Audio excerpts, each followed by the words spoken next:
You know, I noticed this thing happening in the world around me.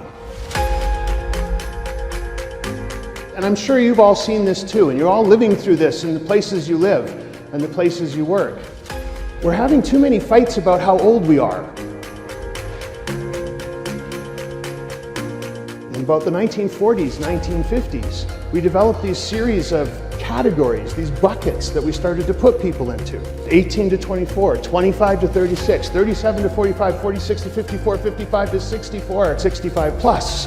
They love the idea that there's people that fit into these categories. And magically, we all believe that on the evening of your 36th birthday, you wake up the next morning and you're something different than you were the day before. Generations are not getting along at the moment. Millennials are the scapegoats. We always like to point at the new guys and say it's their fault. They're different than us. So what I did is I went out and started to research whether or not this is actually true. And I have data that proves that it's not. And that in fact, people who are boomers don't resemble each other at all. People who are millennials don't resemble each other at all.